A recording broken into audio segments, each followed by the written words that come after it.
अॼु पाण ज़िक्र कंदासीं एब्सर्डिज़म जो, जंहिंखे सिंधीअ में बेमानवियत चइजे थो। एग्ज़िस्टेंशलिज़म जा जेके अदीब हुआ, उनजो चवणु हो त इंसान जी ज़िंदगीअ जी का माना कोन आहे, पर हू शऊर जे ज़रिए पंहिंजी ज़िंदगीअ में माना पैदा करे सघे थो। इन्हीअ ॻाल्हि ते आबेख कमियो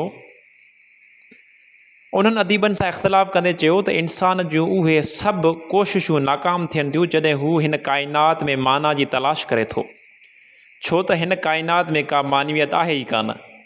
ही दुनिया ऐं ही वजूद बेमाना आहिनि।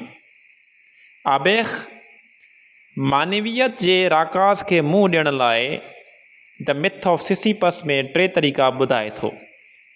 ख़ुदकुशी कजे ऐं ईअं वजूद खां फ़रार हासिल कजे।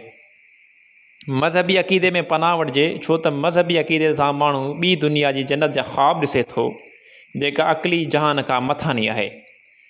बेमानवियत खे मुंहुं ॾियण जे हिन तरीक़े खे आबेख फ़लसफ़ियाना ख़ुदकुशी थो कोठे।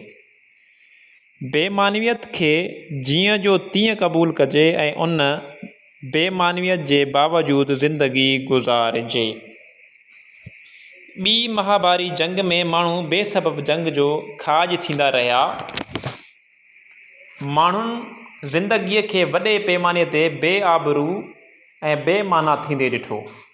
तंहिं करे बेमानवियत जो फ़लसफ़ो ऐं उन जे असर हेठि तख़लीक़ थींदड़ अदब खे यूरोप ऐं ख़ासि तौरु फ्रांस में घणो पसंदि कयो वियो, छो त उहो अदब जेको ज़िंदगीअ खे बेमक़सद, बेमाना, नामाकूल, मुज़ाहख़ेज़, बेहूदा ऐं बदसूरत करे ॾेखारे रहियो हो, उहो संदनि ख़्यालनि जी तर्जुमानी करे रहियो हो। आबेख बेमानवियत खे मुंहुं ॾियण लाइ 3 तरीक़े खे तरजीह ॾिनी।